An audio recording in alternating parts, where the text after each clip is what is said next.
चल रहा था बंद लंबाई और बंद सामर्थ्य वाला, उसके अंदर थोड़ी सी मिस्टेक हो गई थी। लास्ट में रॉन्ग क्वेश्चन हो गया था वो।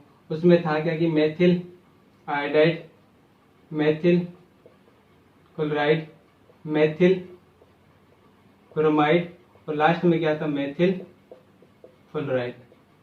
इसमें पूछा था कि निम्न यौगिकों की बढ़ती हुई क्रियाशीलता के क्रम में लिखिए। तो इसमें होगा क्या कि CH3I सबसे ज्यादा क्रियाशील होगा, CH3Br उसके बाद में होगा और CH3Cl और लास्ट में क्या आएगा, CH3।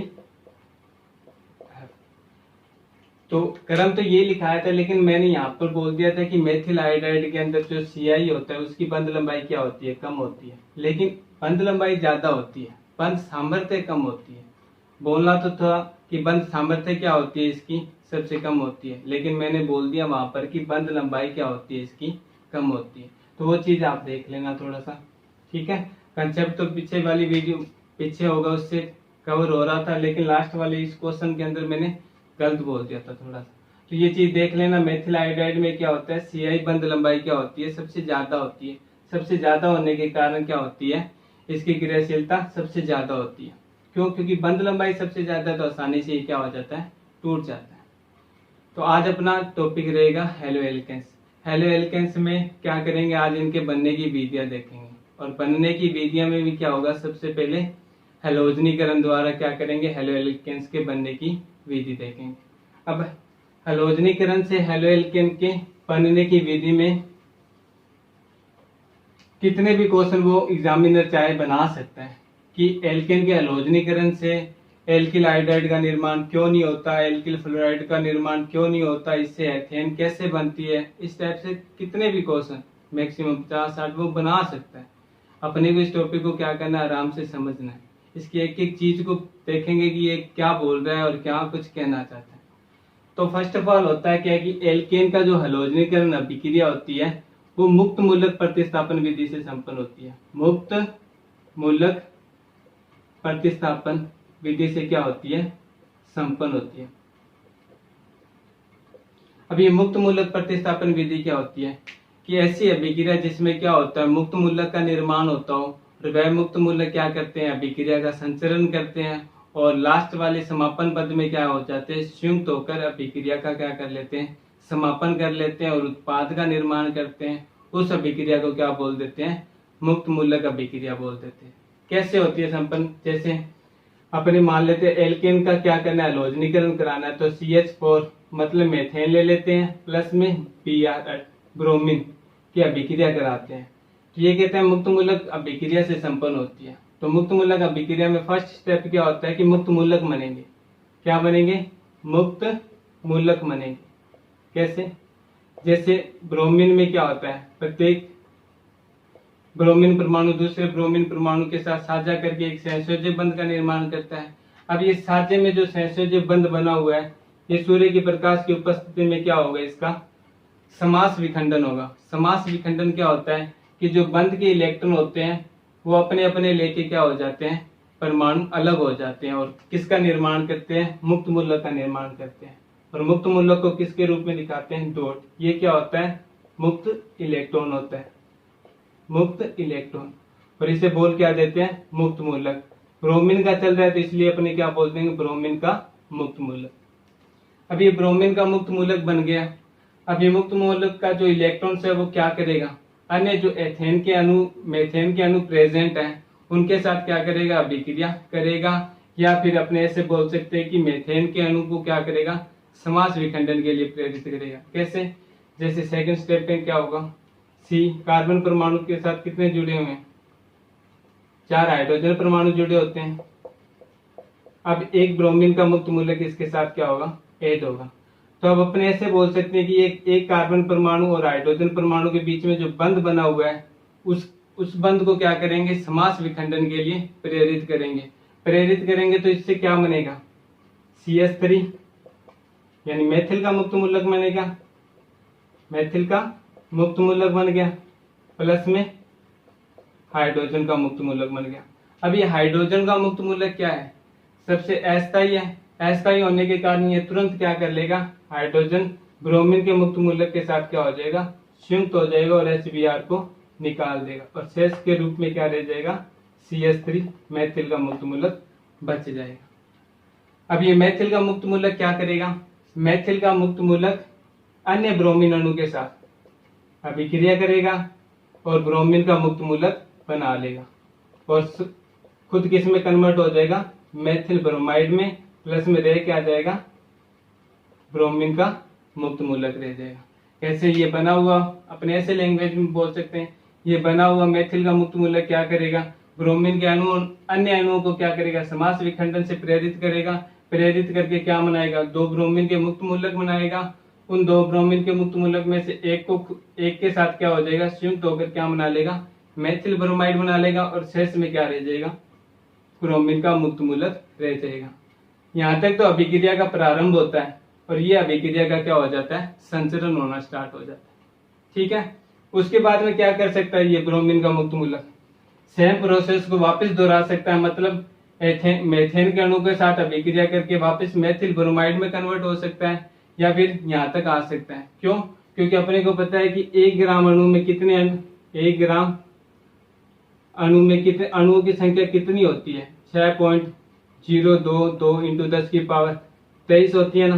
तो सोचो कि ये ब्रोमीन का मुक्त मूलक चाहे तो इस मैथिल ब्रोमाइड के साथ अभिक्रिया कर सकता है या फिर किसके साथ अभिक्रिया कर सकता है, मेथेन के साथ अभिक्रिया कर सकता है। मेथेन के साथ अभिक्रिया करेगा तो वापस प्रोसेस में कहां पर आके रुक जाएगा, मैथिल ब्रोमाइड तक आके रुक जाएगा। अगर ये मैथिल ब्रोमाइड के साथ अभिक्रिया करने लग जाता है, अगर ये मैथिल ब्रोमाइड के साथ अभिक्रिया करने लग जाता है तो ये क्या बना लेगा,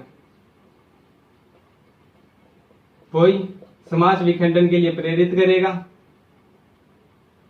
और क्या कन्वर्ट करेगा, इससे क्या बनाएगा, एक तो BrCH2 मतलब मैथिल ब्रोमाइड का मुक्त मूलक बना लेगा, प्लस में Br और यहाँ पर क्या रह जाएगा, एक हाइड्रोजन मुक्त होकर H हाइड्रोजन का मुक्त मूलक रह जाएगा। ये संयुक्त होकर क्या कर लेगा, HBr के रूप में निष्कासित हो जाएगा। फिर रह क्या आ जाएगा वापस, BrCH2 मतलब मैथिल ब्रोमाइड का मुक्त मूलक रह जाएगा, मैथिल ब्रोमाइड का क्या रह जाएगा, मुक्त मूलक रह जाएगा। या इसे मैथिलीन भी बोल सकते हो, लेकिन डायरेक्ट आप मुक्त मूलक ही लिख दो, कोई प्रॉब्लम नहीं है, नामकरण करने की कोई कंडीशन यहाँ पर नहीं है।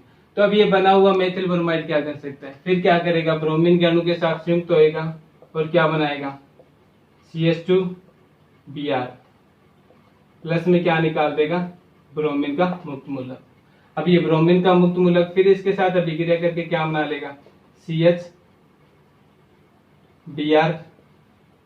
मुक्त मूलक प्लस में HBr निकाल देगा।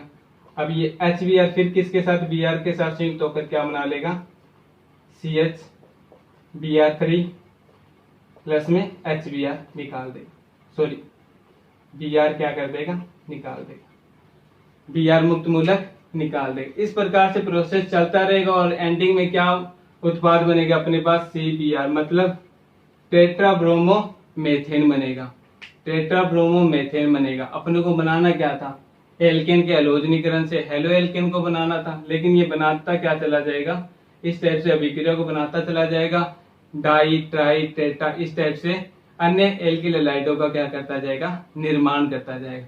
ये होती है मुक्त मूलक प्रतिस्थापन विधि। मुक्त मूलक से क्या होता है, मुक्त मूलक बनता है ब्रोमीन का मुक्त मूलक। अब ये ब्रोमीन का मुक्त मूलक क्या करता है, एल्केन के अणु के साथ संयुक्त होकर एल्किल का मुक्त मूलक बना लेता है। फिर ये एल्किल का मुक्त मूलक ब्रोमीन के साथ संयुक्त होकर क्या बना लेता है, एल्किल ब्रोमाइड बना लेता है। फिर ब्रोमीन का जो मुक्त मूलक हो गया, किसी हैलोजन का जो मुक्त मूलक होगा, वो क्या करेगा, वापिस प्रोसेस दोहरा सकता है या फिर एल्किल ब्रोमाइड के साथ या एल्किल हैलाइड के साथ संयुक्त होकर क्या कर लेगा, अन्य एल्किल हैलाइड मुक्त मूलक बना लेगा। इस प्रकार से प्रोसेस चलती जाएगी और एंडिंग में जब तक कार्बन के सारे हाइड्रोजन परमाणु क्या ना हो जाए, हैलोजन परमाणु द्वारा प्रतिस्थापित ना हो जाए, तब तक अभिक्रिया क्या करती रहेगी, चलती रहेगी। इस अभिक्रिया को बोल देते हैं अपने मुक्त मूलक प्रतिस्थापन विधि। तो अब एल्केन का जो हैलोजनीकरण है वो मुक्त मूलक प्रतिस्थापन विधि द्वारा होता है। मुक्त मूलक प्रतिस्थापन विधि से जैसे फॉर सिंपल से एग्जांपल दिखा देते हैं कि X2 अभिक्रिया क्या, सूर्य की प्रकाश की उपस्थिति क्या करती रहेगी, CH3 हैलोजन बना लेगा, प्लस में क्या निकाल देगा HX। फिर वापस क्या होगा, सूर्य की प्रकाश की उपस्थिति में कोई हैलोजन परमाणु ऐड होगा इसके साथ और क्या बना लेगा, डाई टाइप से एल्किल हैलाइड बना लेगा, यानी डाई मेथिल हैलाइड बना लेगा। फिर वापस प्रकाश की उपस्थिति में कोई हैलोजन परमाणु ऐड होगा और क्या बना लेगा, ये CH ट्राई टाइप का एल्किल हैलाइड बना लेगा। फिर H म्यू की उपस्थिति में होगा X2, फिर क्या बना लेगा, CX टेट्रा टाइप का एल्किल हैलाइड बना लेगा। जैसे इसमें दिखा रखा है कि फर्स्ट ऑफ ऑल क्या था कि एल्केन के हैलोजनीकरण से अपने को बनाना क्या था, कोई एल्किल हैलाइड बनाना था, यहाँ पर मैंने मेथिल हैलाइड बना दिया। X क्या है, यहाँ पर हैलोजन परमाणु कोई भी हो सकता है, क्लोरीन ब्रोमीन, कोई भी, मतलब क्लोरीन और ब्रोमीन ही लेंगे, क्यों लेंगे इसका भी डिस्कशन करेंगे। यहाँ पर X क्या हो सकता है, क्लोरीन हो सकता है या ब्रोमीन हो सकता है। तो इससे क्या हो गया, फर्स्ट स्टेप से अपनों ने क्या बना लिया, हेलो एल्केन्स बना लिया कोई भी। अब ये हेलो एल्केन्स क्या करेगा, यहाँ तक ही न सीमित रहेगा, क्योंकि अपनों ने देखा था कि मुक्त मूलक में क्या होगा कि अभिक्रिया तब तक चलती रहेगी जब तक इसके सारे हाइड्रोजन परमाणु क्या ना हो जाए, प्रतिस्थापित न हो जाए, जिसके कारण ये क्या बनाता जाएगा, di tri tetra halo alkanes का भी निर्माण करता जाएगा। Di tri tetra halo alkanes का भी क्या करता जाएगा, निर्माण करता जाएगा। जैसे यहाँ पर दिखा रखा है कि एल्किल हैलाइड है कोई, वो पुनः सूर्य के प्रकाश की उपस्थिति में किसी हैलोजन के साथ संयुक्त होकर डाई हैलाइड बना रहे हैं, फिर सूर्य के प्रकाश की उपस्थिति में किसी हैलोजन के साथ संयुक्त होकर ट्राई बना रहे हैं, और लास्ट में क्या बना रहे हैं, टेट्रा मेथिल है। यहाँ पर एक कार्बन ले रखा है तो मैं मेथिल बोल सकता हूँ, अगर आप यहाँ पर R लेते हो तो आप इसे क्या बोल सकते हो, एल्किल भी बोल सकते हो। तो एंडिंग में कहाँ तक पहुंच जाता है, डाई ट्राई टेट्रा तक पहुंच जाता है। अपनों को बनाना क्या था, हेलो एल्केन्स बनाना था। हेलो एल्केन्स का मतलब मोनो हेलो एल्केन्स बनाना था, और मोनो हेलो एल्केन्स के बनाने में साथ साथ में क्या निकल के आ रहे हैं, di tetra tri tetra type के हेलो एल्केन्स भी निकल के आ रहे हैं। इसी कारण ये जो मिश्रण प्राप्त होता है, इस कारण ये अभिक्रिया जो विधि है एल्केन से मोनो हेलो एल्केन्स के बनाने की, यानी हैलोजनीकरण जो विधि है वो ज्यादा उपयोगी नहीं है। क्यों नहीं है, क्योंकि अपने को बनाना क्या था, एक मोनो हेलो एल्केन्स बनाना था, लेकिन इसमें क्या बन रहे हैं, डाई ट्राई टेट्रा टाइप के मोनो हेलो एल्केन्स बने। इनके बनने के कारण क्या होगा, अभी इस मिश्रण से अपने को जो इच्छित यानी मोनो हेलो एल्केन्स प्राप्त करना है, तो एक और विधि से क्या करना पड़ेगा, इन्हें गुजारना पड़ेगा। इनका यानी कहने का मतलब छानना पड़ेगा, किसी भी टाइप से वाष्पीकरण की अभिक्रिया से, प्रवाजी आसवन से इसको अलग करना पड़ेगा जो ट्राई टेट्रा बना है। तो इस टाइप से ये बहुत ज्यादा खर्चीली और समय बर्बाद करने वाली विधि हो जाती है, जिसके कारण इसको क्या नहीं लिया जाता, ज्यादातर उपयोग में नहीं लिया जाता। क्वेश्चन कैसे पूछेगा कि एल्केन के हैलोजनीकरण से हेलो एल्केन्स बनाने की विधि उपयोगी नहीं है। क्यों, तो रीजन क्या होगा, क्योंकि एल्केन के हैलोजनीकरण की अभिक्रिया मुक्त मूलक प्रतिस्थापन विधि द्वारा संपन्न होती है, जिसके कारण इसमें क्या होते हैं, di tri tetra halo alkanes का भी निर्माण होता है। इन di tri tetra halo alkanes से मोनो हेलो एल्केन्स को निकालने के लिए क्या करना पड़ता है, अन्य विधियों से गुजारना पड़ता है, जिससे क्या होता है, समय धन दोनों का अपव्यय होता है। इस कारण ये अभिक्रिया क्या नहीं होती, ज्यादा उपयोग में नहीं ली जाती। फर्स्ट क्वेश्चन तो यहाँ तक बनता है। सेकंड क्वेश्चन बनता है कि इस अभिक्रिया से, मतलब जो ये अभिक्रिया चल रही है, इससे अपने को अगर एल्किल आयोडाइड बनाना है, जैसे मुझे मेथिल ले लिया यहाँ पर CH4 और आयोडीन के साथ अभिक्रिया करके मेथिल आयोडाइड बनाना है मेथिल आयोडाइड का क्या करना है, निर्माण करना है, तो मैं इस अभिक्रिया से इसका निर्माण नहीं कर सकता। क्यों नहीं कर सकता, क्योंकि जो मेथिल आयोडाइड बनाने के लिए जो आयोडीन प्रयुक्त किया है, तो वो आयोडीन सह उत्पाद के रूप में एक HI मतलब हाइड्रोजन आयोडाइड का निर्माण करता है। हाइड्रोजन आयोडाइड का क्या करता है, निर्माण करता है। यह हाइड्रोजन आयोडाइड क्या होता है, प्रबल अपचायक प्रगति का होता है। क्या होता है, प्रबल अपचायक प्रगति का होता है। प्रबल अपचायक प्रगति का होने के कारण ये क्या कर देता है, अभिक्रिया को उत्क्रमणीय कर देता है। उत्क्रमणीय करने का मतलब कि जितना एथिल आयोडाइड बना है और हाइड्रोजन आयोडाइड बना है उतना ही क्या हो जाएगा, वापस मेथेन और आयोडीन बनने लग जाएगा। उत्क्रमणीय अभिक्रिया में अपने ने कंडीशन देखी थी कि उत्क्रमणीय अभिक्रिया क्या होती है, दोनों साइड चलती है, कभी भी पूर्णता की ओर क्या नहीं होती, अग्रसर नहीं होती। इसलिए इस अभिक्रिया में अगर अपने किसी एल्केन से एल्किल आयोडाइड का निर्माण करना है तो एल्किल आयोडाइड के निर्माण करने में जो HI बनेगा वो HI क्या होता है, परवल अपचायक प्रकृति का होता है। परवल अपचायक प्रकृति का होने के कारण क्या कर देता है, ये अभिक्रिया को उत्क्रमणीय बना देता है। उत्क्रमणीय बनाने के कारण ये कभी क्या नहीं होती, पूर्णतः की ओर अग्रसर नहीं होती, जिसके कारण अपने कह सकते हैं कि एल्केन के हलोजनीकरण से कभी भी एल्किल आयोडाइड नहीं बनाया जा सकता, एल्किल आयोडाइड नहीं बनाया जा सकता, नहीं बनाया जा सकता। अब फिर क्वेश्चन पूछेगा कि एल्किल के हलोजनीकरण से एल्किल आयोडाइड बनाने के लिए उपयुक्त दशा कौन सी है, यानी ऐसे कौन से पदार्थ है जो एल्किल के हलोजनीकरण से अपने को एल्किल आयोडाइड का निर्माण कर देगा। तो इसके लिए भी एक कंडीशन है कि इसमें जो HI बना है, अगर इस HI को क्या कर दिया जाए, समाप्त कर दिया जाए किसी भी टाइप से, अगर ये HI समाप्त हो जाता है तो इस HI के समाप्त होने पर अपने को क्या प्राप्त हो सकता है, CH3I प्राप्त हो सकता है। अर्थात ये जो परवल अपचायक था जो अभिक्रिया को क्या कर रहा था, उत्क्रमणीय प्रकृति में कन्वर्ट कर रहा था, वो उत्क्रमणीय प्रकृति में कन्वर्ट करेगा ही नहीं अगर HI क्या हो जाए, यहाँ से समाप्त हो जाए। तो इसके लिए अपने कह सकते हैं कि परवल ऑक्सीकारक यूज करेंगे, परवल ऑक्सीकारक क्या करेंगे, उपयोग में लेंगे। अब ये परवल ऑक्सीकारक कौन कौन से होंगे, तो कोई भी, जैसे नाइट्रिक अम्ल हो सकता है या आयोडिक अम्ल हो सकता है या कोई फास्फोरस अम्ल हो सकता है, इन तीनों में से कोई भी यूज कर सकते हैं अपने।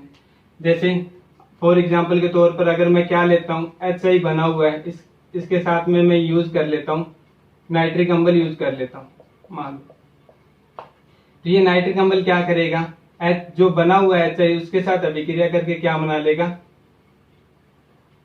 उसके साथ अभिक्रिया करके क्या बना लेगा,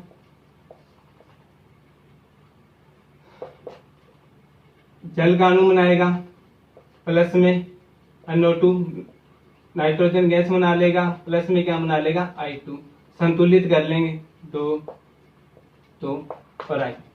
अब ये बना हुआ I2 क्या करेगा, अभिक्रिया करके पुनः किस में कन्वर्ट कर देगा, CH3I में कन्वर्ट कर देगा। और HI बना हुआ HI तो क्या करता जाएगा, जो नाइट्रिक सैंपल है वो यानी जल के अंदर कन्वर्ट कर देगा और नाइट्रोजन गैस यानी डाई नाइट्रोजन गैस के अंदर कन्वर्ट कर देगा। इस टाइप से ये अभिक्रिया क्या हो जाएगी, एक दिशा की ओर अग्रसर होने लग जाएगी और अपने कह सकते हैं कि एल्केन के हलोजनीकरण से एल्किल आयोडाइड का निर्माण कर सकते हैं।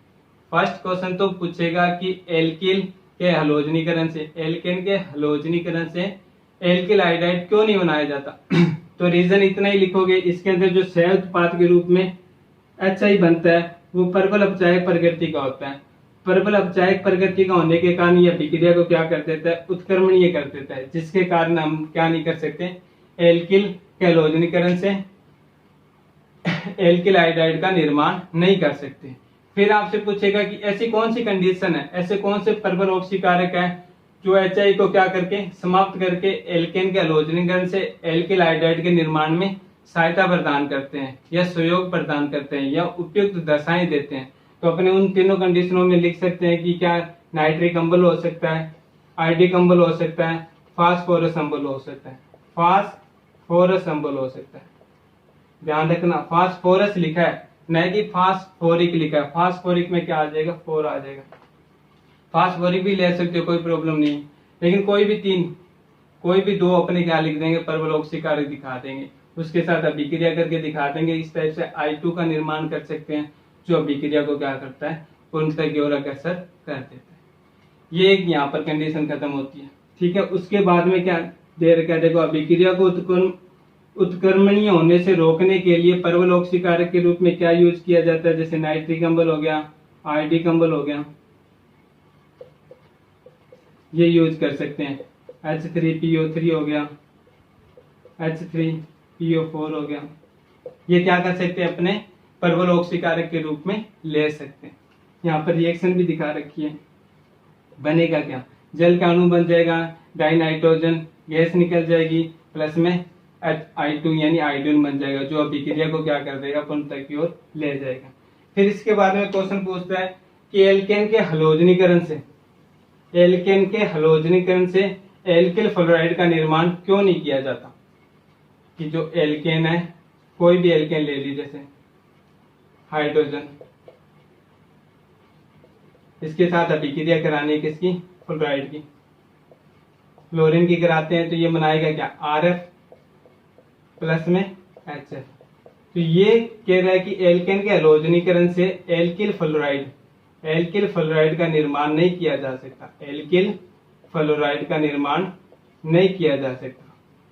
तो इसका सिंपल सा रीजन यही होगा कि एल्किल फ्लोराइड का निर्माण इसलिए नहीं किया जा सकता क्योंकि फ्लोरीन अणु एल्केन के साथ बहुत ही तीव्र गति से अभिक्रिया करता है। यानी एक अभिक्रिया होती है विस्फोटकपूर्ण होती है, हैंड टू हैंड किस में कन्वर्ट कर देती है, इसे मान लो कोई CH4 ले रहा हूँ और साथ में F2 ले रहा हूँ, तो ये नए मेथिल फ्लोराइड बनाकर डायरेक्ट क्या बना देगी, टेट्राफ्लोरोमेथेन में कन्वर्ट कर देगी, अर्थात हाइड्रोजन परमाणु को बहुत ही तीव्र गति से क्या कर देगी, प्रतिस्थापित कर देगी। या फिर ऐसे बोल सकते हो कि एक अभिक्रिया विस्फोटकपूर्ण होती है। विस्फोटकपूर्ण होने के कारण ये अभिक्रिया को आसानी से जिस तक अपने को रोकना है वहां तक, यानी मेथिल फ्लोराइड तक रोकना है या फिर एल्किल फ्लोराइड तक रोकना है, तो अपने रोक नहीं पाते और जिसके कारण क्या नहीं कर सकते इस अभिक्रिया को, यानी इस प्रक्रिया से अपने किसका निर्माण नहीं कर सकते, एल्किल फ्लोराइड का निर्माण नहीं कर सकते। अभिक्रिया क्यों नहीं बन सकती, क्योंकि अभिक्रिया क्या होती है, तीव्र गति से होती है, या फिर होती है विस्फोटकपूर्ण बोल सकते हो इसे। कि जैसे क्या हो गया कि फ्लोरीन का अणु दिखा किसी एल्केन को तो हैंड टू हैंड किस में कन्वर्ट कर देगा, टेट्राफ्लोरो में कन्वर्ट कर देगा। यानी स्टेप के अंदर जो अपने को यानी एल्किल फ्लोराइड चाहिए था, उस एल्किल फ्लोराइड की मात्रा ही बहुत कम मात्रा में बनाएगा। डायरेक्ट सबसे ज्यादा मात्रा किसकी बनाएगा, एल्किल फ्लोराइड की बनाएगा, ठीक है, टेट्रा एल्किल फ्लोराइड की बनाएगा सर। उसके बाद में क्वेश्चन आता है यही है, इस अभिक्रिया में एल्किल फ्लोराइड नहीं बनता। क्यों नहीं बनता, क्योंकि ये अभिक्रिया क्या होती है, बहुत ही तीव्र गति से होती है या विस्फोटकपूर्ण होती है। इसके अंदर जो उत्पाद होता है वो डायरेक्ट किस में कन्वर्ट हो जाता है, टेट्राफ्लोरो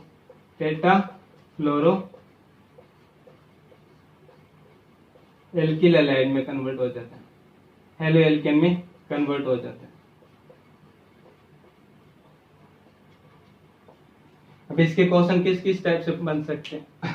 फर्स्ट कंडीशन कि एल्किल हैलाइड होते हैं, एल्किल हैलाइड की अभिक्रिया से किस प्रकार के यौगिक बनाए जा सकते हैं, यानी एल्केन के हलोजनीकरण से किस प्रकार के यौगिक बनाए जा सकते हैं। तो अपने लिखेंगे एल्किल फ्लोराइड बनाया जा सकता है, एल्किल ब्रोमाइड बनाया जा सकता है और एल्किल क्लोराइड बनाया जा सकता है। एल्किल आयोडाइड नहीं बनाया जा सकता और एल्किल फ्लोराइड नहीं बनाया जा सकता। एल्किल आयोडाइड न बनाने का कारण इसकी उत्क्रमणीय प्रकृति, इसकी क्या है, उत्क्रमणीय प्रकृति, प्रबल अपचायक है जिसके कारण ये उत्क्रमणीय बना देता है। सेकंड क्वेश्चन कि एल्किल फ्लोराइड क्यों नहीं बनाया जा सकता, क्योंकि अभिक्रिया क्या होती है, पूर्णतः विस्फोटक प्रकृति की होती है। और एल्किल क्लोराइड और जो ब्रोमाइड बनाए जाएंगे, मतलब RCl और RBr बनाए जाएंगे। मैंने स्टार्टिंग में लिखाया था कि X की जगह आपने यूज क्या करेंगे, क्लोरीन करेंगे और ब्रोमीन करेंगे, ठीक है। तो RCl और RBr भी क्या होते हैं, इसके अंदर डाई ट्राई टेट्रा में कन्वर्ट हो जाते हैं, इसलिए ये भी क्या होते हैं, बहुत ही कम मात्रा में बनते हैं। कम मात्रा में बनने के बाद में इनको प्राप्त करने के लिए अन्य विधियों से होकर गुजरना पड़ता है, जैसे प्रभाज्य आसवन हो गया, वाष्पीकरण हो गया, इन विधियों से होकर गुजरना पड़ता है, जिसके कारण ये अभिक्रिया क्या नहीं होती, उपयोगी नहीं होती। उसके बाद में 2-3 क्वेश्चन आपसे ये भी पूछ सकता है कि अपने को पता है कि अभिक्रिया क्या होती है, मुक्त मूलक प्रतिस्थापन विधि से क्या हो रही है, संपन्न हो रही है। मुक्त मूलक प्रतिस्थापन विधि से क्या हो रही है, संपन्न हो रही है। अब फॉर एग्जांपल के तौर पर अगर मैं कोई हलोजन लेता हूं इसके साथ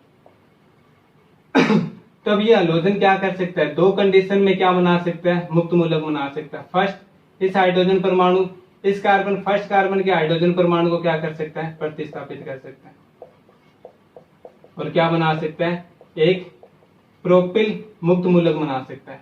दूसरा क्या कर सकता है, वो इस हाइड्रोजन परमाणु को प्रतिस्थापित कर सकता है, CH3 CH CH3। मतलब फर्स्ट कंडीशन, अगर ये फर्स्ट कार्बन परमाणु के हाइड्रोजन परमाणु को क्या कर रहा है, प्रतिस्थापित कर रहा है। सेकंड कंडीशन कि ये हलोजन परमाणु, हलोजन जो अणु है वो सेकंड कार्बन परमाणु के हाइड्रोजन परमाणु को प्रतिस्थापित कर रहा है। तो मेनली कंडीशन ये पूछते हैं कि एथेन, इसे क्या बोलते हैं, प्रोपेन बोलते हैं ना, कि प्रोपेन के हलोजनीकरण से किस टाइप के यौगिक बनते हैं। तो इससे दो टाइप के यौगिक बनते हैं और जिनकी मात्रा क्या होगी वो अपने देखते हैं। अब अपने को पता है कि ये तो बन रहा है प्राथमिक मुक्त मूलक बन रहा है, क्योंकि ये किस कार्बन परमाणु पर जुड़ा हुआ है, प्राथमिक मुक्त मूलक, मतलब ये फर्स्ट कार्बन परमाणु से जुड़ा हुआ। फर्स्ट कार्बन का मतलब ये कार्बन परमाणु आगे चलकर सिर्फ एक ही कार्बन परमाणु से जुड़ा है, इसलिए इसे क्या बोल रहे हैं, अपने प्राथमिक मुक्त मूलक बोल रहे हैं। लेकिन ये क्या बना रहा है, द्वितीयक मुक्त मूलक बना रहा है, द्वितीयक मुक्त मूलक बना रहा है। द्वितीयक मुक्त मूलक क्यों बना रहा है, क्योंकि इसमें जो ये कार्बन परमाणु, ये दो कार्बन परमाणु से जुड़ा हुआ, एक तो इधर दूसरा ये प्राथमिक मुक्त मूलक है और ये द्वितीयक मुक्त मूलक। और अपनों ने पढ़ा था कि तृतीयक मुक्त मूलक, तृतीयक मुक्त मूलक, द्वितीयक मुक्त मूलक और प्राथमिक मुक्त मूलक। मतलब सबसे ज्यादा स्थायी कौन सा होता है, तृतीयक मुक्त मूलक होता है, उसके बाद में स्थायी कौन सा होता है, द्वितीयक मुक्त मूलक होता है, फिर स्थायी कौन सा होता है, प्राथमिक मुक्त मूलक होता है। क्यों, क्योंकि प्राथमिक मुक्त मूलक की तरफ सिर्फ एक ही एथिल समूह है जो क्या कर रहा है, इलेक्ट्रॉन को प्रतिकर्षित कर रहा है और कार्बन परमाणु के इलेक्ट्रॉन घनत्व को जो कम हो चुका है उसको बढ़ाने की कोशिश कर रहे हैं। जबकि इसकी साइड क्या है कि दो मेथिल समूह जुड़े हुए हैं बड़े आकार के, जो क्या कर रहे हैं, इलेक्ट्रॉन को प्रतिकर्षित करके इसका जो इलेक्ट्रॉन घनत्व एक कम हो गया, जो इलेक्ट्रॉन उसको कम करने की कोशिश कर रहे हैं। अर्थात ये इसकी तुलना में ज्यादा स्थायी होने के कारण, सेकेंडरी मुक्त मूलक बना है, वो प्राथमिक मुक्त मूलक से ज्यादा स्थायी होने के कारण जो मेन प्रोडक्ट बनेगा इसके अंदर CH3 CHX और CH3X, मतलब द्वितीयक हैलाइड बोल सकते हैं इसे, कि द्वितीयक टाइप का जो हैलाइड होगा वो ज्यादा बनेगा। जबकि फर्स्ट कंडीशन में क्या हो रहा है, प्राथमिक टाइप का हैलाइड बन रहा है, प्राथमिक टाइप का हैलाइड बन रहा है। क्यों, क्योंकि इसमें जो हलोजन परमाणु प्राथमिक कार्बन परमाणु से जुड़ रहा है, इसमें हलोजन परमाणु किससे जुड़ रहा है, सेकेंडरी से जुड़ रहा है। तो अब कहेंगे कि सबसे ज्यादा मात्रा किसकी बनेगी, तो इसकी मान लो अपने 90% बोल सकते हैं और इसकी 10% बनेगी। क्यों बनेगी, क्योंकि अपने को पता है कि द्वितीयक मुक्त मूलक ज्यादा स्थायी होने के कारण ये ज्यादा बनेगा, नहीं कि प्राथमिक मुक्त मूलक।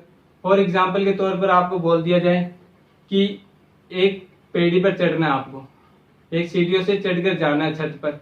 जब फर्स्ट सीढ़ी चढ़ोगे आप, उसके बाद में देखोगे कि दो सीढ़ी, तो जो आगे वाली सीढ़ियां वो क्या है, खराब है, मतलब टूटी हुई है। तो आप क्या सीढ़ी चढ़ के ऊपर जा सकते हो, नहीं जा सकते, क्योंकि आप स्थायी नहीं हो उस अवस्था को पार करने के लिए। तो ये भी इसी टाइप से होता है, प्राथमिक मुक्त मूलक होता है जो बनता है वो कम स्थायी होने के कारण आगे नहीं बढ़ पाता, जिसके कारण ये बैकवर्ड में चला जाता है और वापस क्या बना लेता है, अपना जो यौगिक था मेन एथेन में कन्वर्ट हो जाता, प्रोपेन में ही कन्वर्ट हो जाता है। ये स्थायी होने के कारण, स्थायी क्यों है, क्योंकि इसके पास दो बड़े मेथिल समूह जुड़े हुए हैं जो इलेक्ट्रॉन प्रतिकर्षित करके क्या कर रहे हैं, इसका जो इलेक्ट्रॉन घनत्व कम हो गया था उसको बढ़ा रहे हैं। बढ़ाने के कारण ये स्थायी हो रहा है, स्थायी होने के कारण ये आगे बढ़ेगा, आगे बढ़ने के कारण ये जो मुक्त मूलक प्रतिस्थापन से अभिक्रिया होगी उसके कारण क्या बना लेगा, द्वितीयक टाइप का हैलाइड बना लेगा। क्वेश्चन क्या पूछेगा आपसे, क्वेश्चन ये पूछेगा कि निम्न में से कौन, जैसे CH3 CH3 दे दिया, इसे क्या बोलते हैं, आइसोब्यूटेन बोल सकते हैं, या फिर आप इसे क्या बोल सकते हैं, 2 मेथिल प्रोपेन बोल सकते हैं। सेकंड आपको क्या दे दिया, CH3 CH2 CH3, और फर्स्ट आपको क्या दे दिया, CH3 फिर निम्नलिखित यौगिकों में हलोजन परमाणु के साथ बढ़ती हुई क्रियाशीलता का क्रम लिखिए। तो अपनों को पता है कि एल्केन का जो हलोजनीकरण होगा वो मुक्त मूलक से बनेगा, मतलब इनके मुक्त मूलक बनेंगे। अगर अपने एथेन के लेंगे तो एथेन का मुक्त मूलक बनेगा, कौन सा बन सकता है? प्राथमिक मुक्त मूलक ही बन सकता है इसका, और तो कोई बनेगा ही नहीं। कोई भी कार्बन ले लेंगे तो अपने को प्राथमिक ही बनेगा। इसका क्या बन सकता है? सेकेंडरी मुक्त मूलक बन सकता है। और इसका देखो क्या बन सकता है? थर्ड मुक्त मूलक बन सकता है। सेकंड मुक्त मूलक के पास तो 2 ही समूह थे, थर्ड के पास 3 आ रहे हैं, तो ज्यादा स्थायी कौन हो जाएगा? तृतीयक मुक्त मूलक हो जाएगा। अब तृतीयक मुक्त मूलक ज्यादा स्थायी होने के कारण ये क्या करेगा? ज्यादा विक्रियाशीलता दिखाएगा। ये क्या करेगा? इससे कम दिखाएगा, और ये सबसे लास्ट में दिखाएगा। तो आपसे क्वेश्चन पूछ लिया जाए कि निम्नलिखित यौगिकों की बढ़ती हुई क्रियाशीलता के क्रम में लिखी है हैलोजन परमाणु के साथ, तो आपको सिर्फ इतना देखना है कि उसमें कोई तृतीयक मुक्त मूलक बन रहा है क्या, या फिर कोई तृतीयक हाइड्रोजन परमाणु प्रेजेंट है क्या। जैसे इसमें देख लेते हैं, अगर हाइड्रोजन परमाणु लगा देता हूं मैं इनके साथ वापस, तो इसमें क्या है? एक तृतीयक हाइड्रोजन परमाणु प्रेजेंट है, इसमें 2 द्वितीयक हाइड्रोजन परमाणु प्रेजेंट है, जबकि इसमें क्या है? सभी टाइप के प्राथमिक हाइड्रोजन परमाणु प्रेजेंट है। तो इसे ऐसे भी बोल सकते हैं तृतीयक हाइड्रोजन परमाणु, द्वितीयक हाइड्रोजन परमाणु और प्राथमिक हाइड्रोजन परमाणु। ये क्या करेंगे?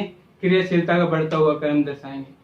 या तो फिर ऐसे याद रख लो कि मुक्त मूलक कौन सा बनेगा, अगर तृतीयक मुक्त मूलक बनेगा तो वो ज्यादा क्रियाशील होगा और ज्यादा उत्पाद बनाएगा। या फिर ये चीज ध्यान रख लो कि अगर किसी कार्बन परमाणु में, किसी हाइड्रोकार्बन श्रृंखला में तृतीयक हाइड्रोजन परमाणु प्रेजेंट हो रहा है, तृतीयक हाइड्रोजन परमाणु प्रेजेंट है और प्राथमिक हाइड्रोजन परमाणु प्रेजेंट है, तो वो क्रियाशीलता का क्रम क्या होगा कि जिसमें तृतीयक हाइड्रोजन परमाणु वो सबसे ज्यादा क्रियाशील होगा।